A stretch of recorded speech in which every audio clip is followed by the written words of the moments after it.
My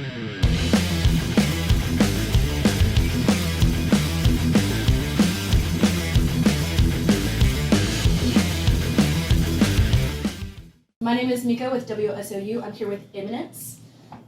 This is your first tour in North America. How has this experience been so far? Yeah, it is. It's been absolutely amazing, to be honest. We didn't know what to expect when we got here, and the response has just been phenomenal. Yeah. I mean, just coming over here has been really something we've been looking forward to doing for years, literally. And it's been a long way coming. Like, we always talked about it, like for literally maybe throughout the band's history. But people just telling you that you can't just do that, just coming over to North America, you know.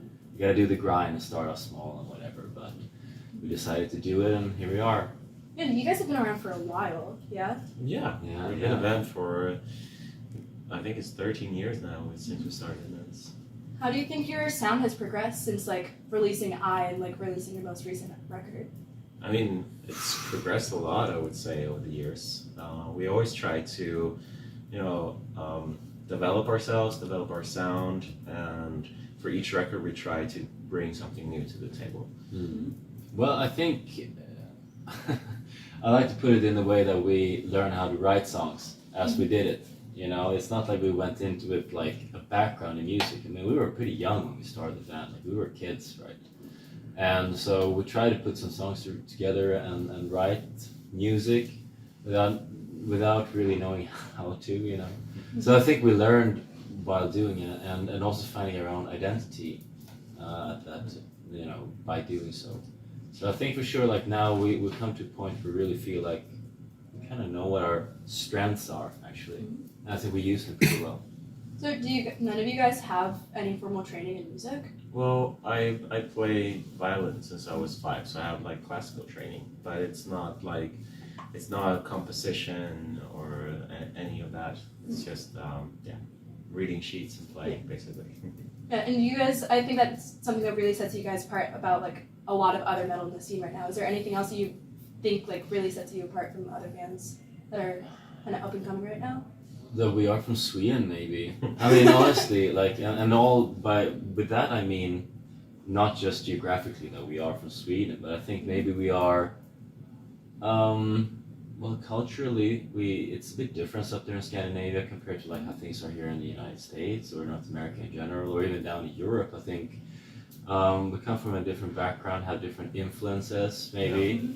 If you compare it to up-and-coming bands from UK or from North America or even Germany or so, I think maybe we differ a little bit like this, you know, and I think we approach music maybe a bit differently. I'm not saying one or the other is better, just saying it's different. Yeah. What also inspired you to have the violin? I mean, it was kind of obvious since that was something that I knew how to play. When we started, it was not about the violin, it was just me being a vocalist. And then we brought in the violinist more, creating string arrangement, creating the atmosphere to the music. And it was not until 2019 that we started playing with the thought of introducing that as a lead instrument. Maybe we can try something with that, and it worked out really well, and we really liked it, and so did our fans. Yeah. I think we never really thought of it as a strength for us. It's something he could do. Eddie could just do it, you know, in the background to fill out the soundscape. But then we started fronting it, and I think really the song Infectious would probably be the one that really made it okay, here it is. Yeah. It's here to stay. Do you have a song that you think really defines your sound, or would you say it was Infectious coming out? Certainly one of the first, I would say. Yeah. I felt when we wrote Infectious, it was we found kind of our sound, and we stumbled upon something that was this feels 100% like Imminence. Yeah. And this, I felt this is something that we've been building on from that point. Yeah, I think so. I think we found something. I mean, of course, we can write songs that are heavier and softer, if you will call it that. But I think it's there has kind of since the start has been sort of this I don't know, there's something that keeps it in common. I mean, the sound is just this nerve, I think, that we feel quite fast if we start writing it that it's got it, you know, or it doesn't, and then we scrap it or we keep working on it. You also started talking about like your influence earlier. And when I was like researching you guys have a lot of like really drastically different influences. How do you think that's helped shape your sound? Do you have some examples? One of you said Bon Iver. Yeah. And then also bands like August Burning Red, and I think that's really cool. I think that when we started out, we were like total metalheads. You know, we both loved In Flames, we loved August Burns Red, and all that stuff. And then we kind of, you know, since we started writing metal and metalcore music ourselves, we kind of started to branch out to listen to other genres. Bon Iver was one of those bands or artists that I found pretty early that just gave me a complete different like spectrum of what you can do musically, and I generally just listen to other genres of music, and you kind of take that and let that influence our metal sound to kind of make something different. Yeah, because I think there's like there's a recipe for all genres, I guess, right? Maybe especially for metal music or metalcore music, right? And you can still have the basics there. I would say we're a metal band or metalcore band, or so, of course, but I think there are some like flavors to it, you know, that comes from different influences. For example, Bon Iver or whatever it could be. Yeah. Classical stuff or listening to completely other genres like blues, jazz, whatever it can be. Sigur Rós was also very influential to me, like during the years. Yeah, for sure. Yeah, I've also seen that you guys mentioned like being into architects, and you guys are actually open for them in like a couple months. What's that experience like? Like we did this summer. I'm sorry. No worries.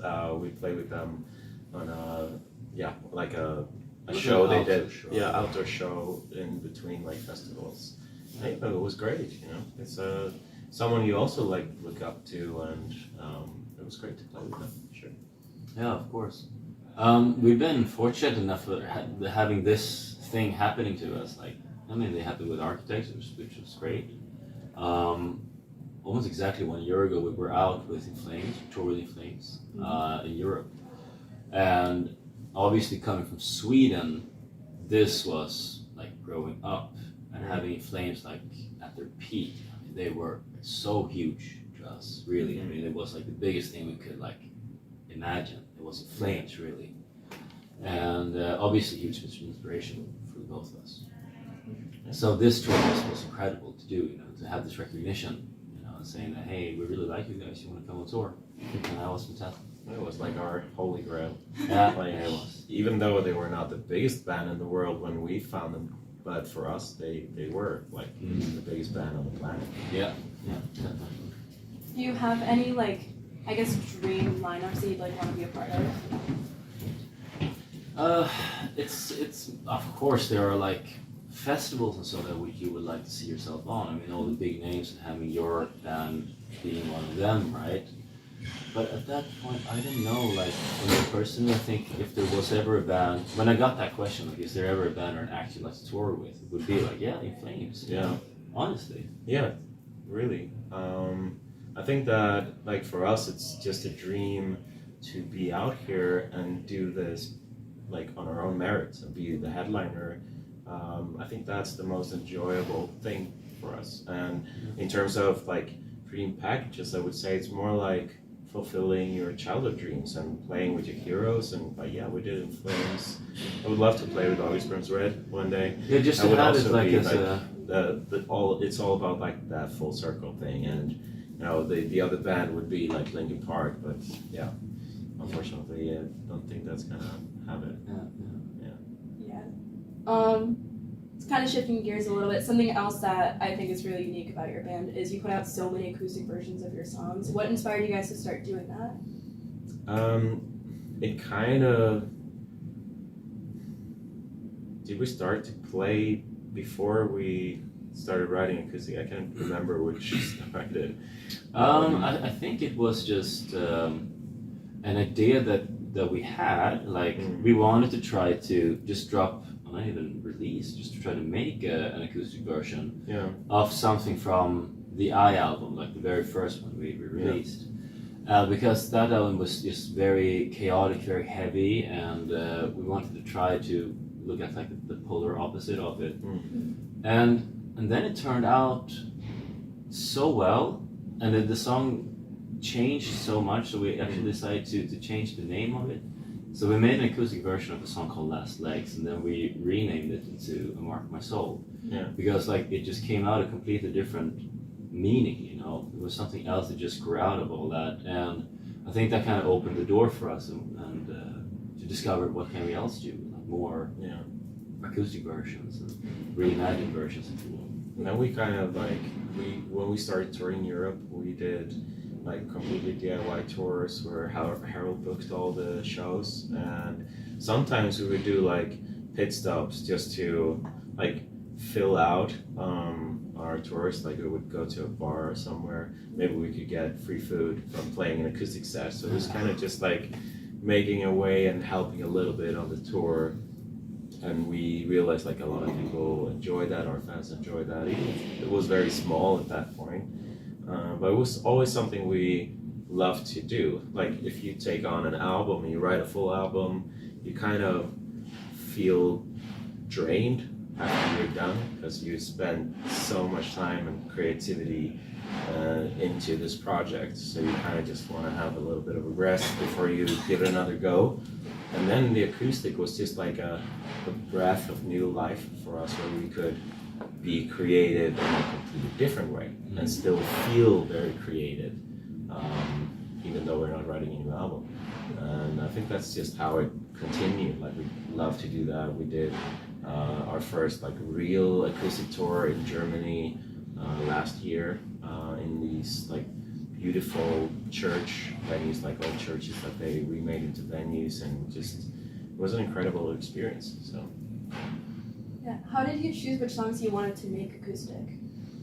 kind of naturally, we would just try around a bit, see what if it worked, and if we had any ideas about it. Because typically we don't like to just take a song and do the same thing but just unplugged. You know, we kind of want to rewrite it and make it into a new song. It's just that you have maybe the lyrics and some melodies as the backbone, but the rest we want to create something new out of. So it's just like trying around, jamming a little bit, and see what happens. Is there any songs that like didn't work out making acoustic that like you wish worked out? Like any songs you just didn't get to make acoustic? Good question, actually. I'm not sure that we actually. I don't think we ever started writing an acoustic version and didn't finish it. No. I think it was always like because it's somehow, you know, it's a bit more playful. Like it can just end up to be anything, really. Yeah. And that's why we call them like reimagined versions also, not because they don't have to be acoustic, right? They can just be anything. So if we had an idea of doing something crazy with it, we just we just went for it. That's why we have, well, most songs are like acoustic driven, sort of say, but there are some tracks that we put out, like the vocal version of Infectious, right? Yeah, that was more a hidden track. Even we did it acoustic too. Yeah, there is also, But yeah, no, I don't think that either. It's like maybe we discussed. I think that we put down the idea before we even started writing it, if there was one of those cases. But that was we're pretty in agreement with what we're gonna do. Yeah. Is there like a style of reimagine that you haven't gotten to yet that you like it's like on the bucket list to do? Good question. I guess we wait and see. Yeah. I don't know if I imagine that there's a specific style, but I could imagine just pushing the envelope, like being more creative with it.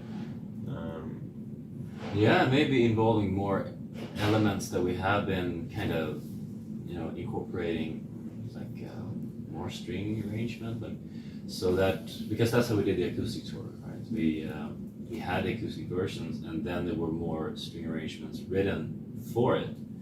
So it'd be interesting to see like if that would have been incorporated in just the writing state of it, because I would love to do more of this sort of performances. It was really special. Shifting gears a little bit again, you guys also just put out a song somewhat recently, Death by a Thousand Cuts. Yeah. What does that song mean to you guys, and how has it been kind of putting it out there? I think it was great because we did things a bit differently when it came to our new album that we've been working on.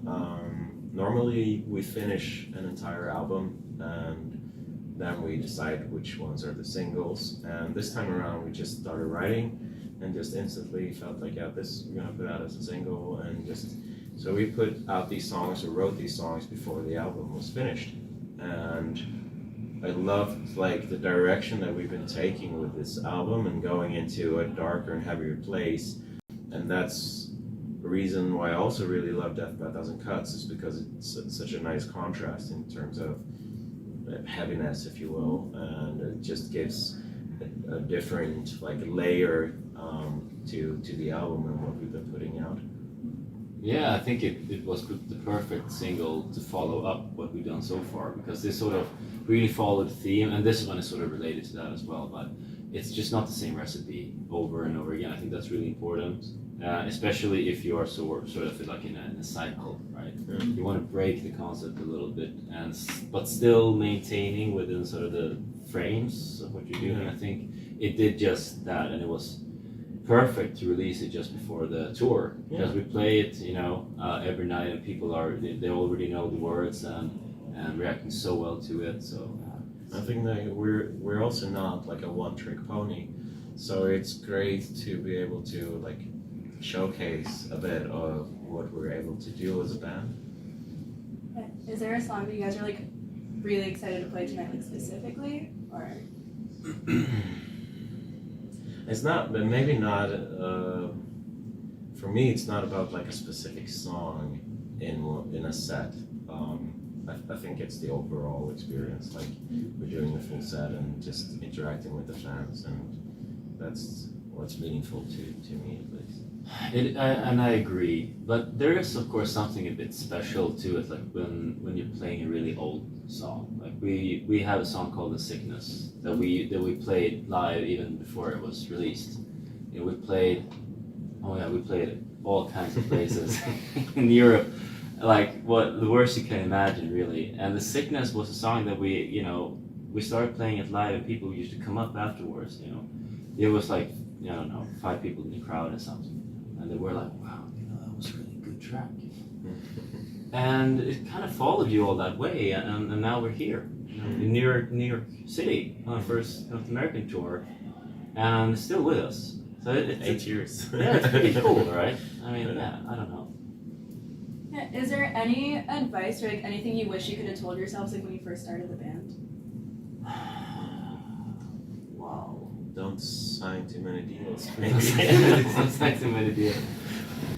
I mean, it's kind of in terms of what you would tell yourself. I don't know. It's like it's a journey you make, and you just kind of figure things out, how the business works, how to write music, and I don't think I would have done anything differently. It's like something that you go through. You learn and you pick up things and how to do things, and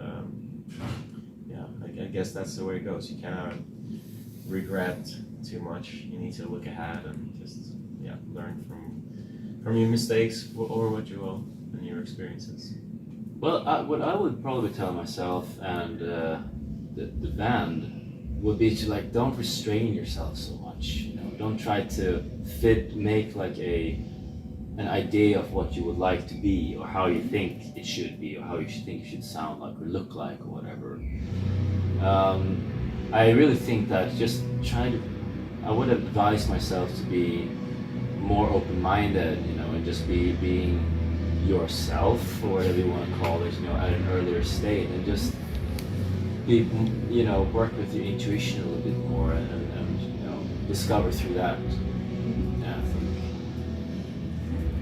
You guys also mentioned earlier that you guys have been working on a new album. Is there anything that you can tell us about the album So we finished the recording in October this year.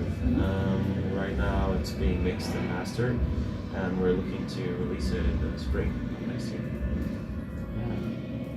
Is there anything else exciting coming up in 2024 that you could share? We have a lot of things coming up. We are going on a headline tour in the US, coast to coast this time, so it's going to be about 4 weeks, as well as 2 festivals over here, and then we're doing a full European festival summer, followed up with more touring in the fall.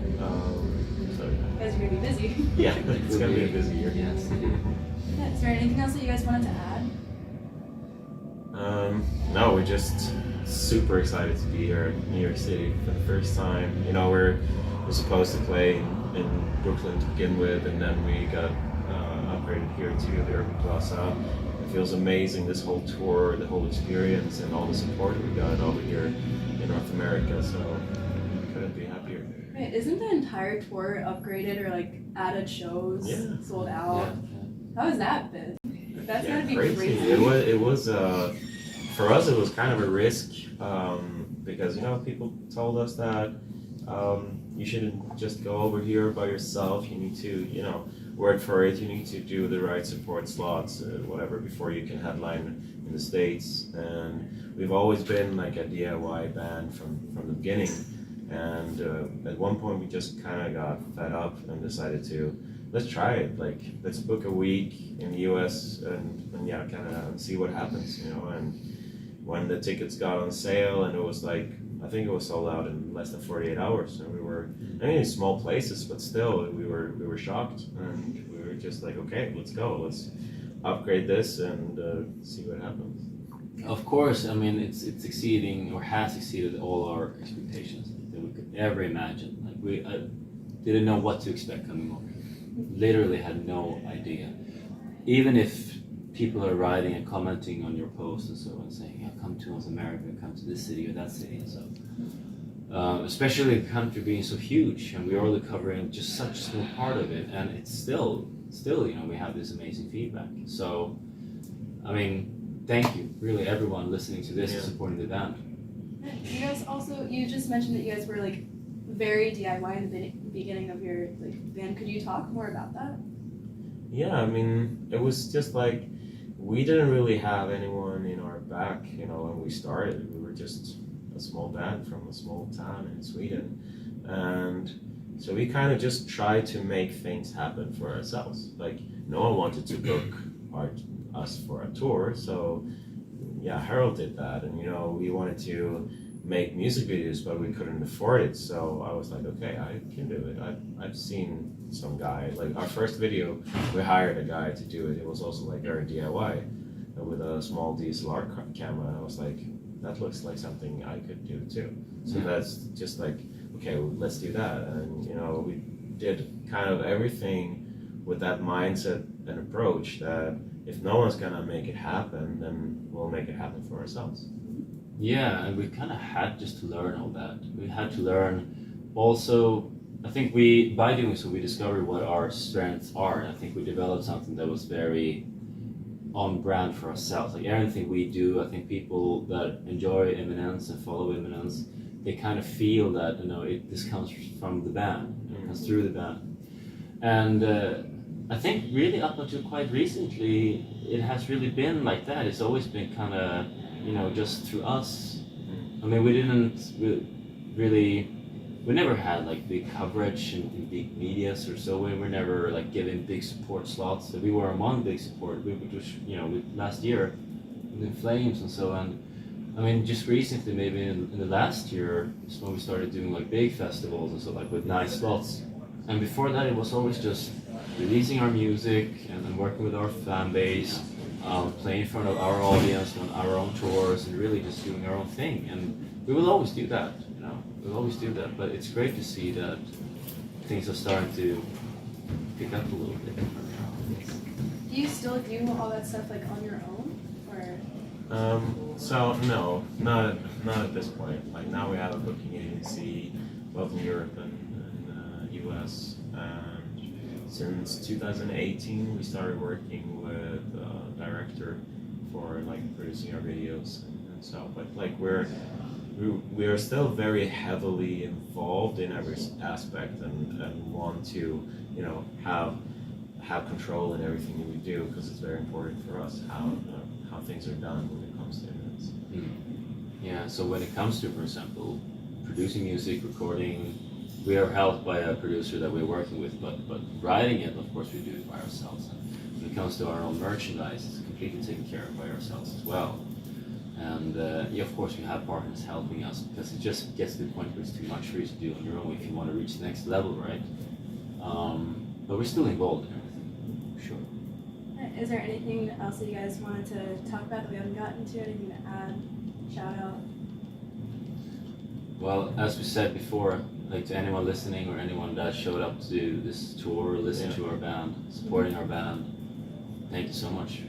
Can't wait to be back. Yeah, we're so grateful for, you know, our fans for making this possible and making this tour happen, and obviously for our crew as well, busting their asses off every night and making sure that the show can go on. Well, those are all the questions I have for you. Thank you so much. Thanks for having us. Thanks. Nice to meet you.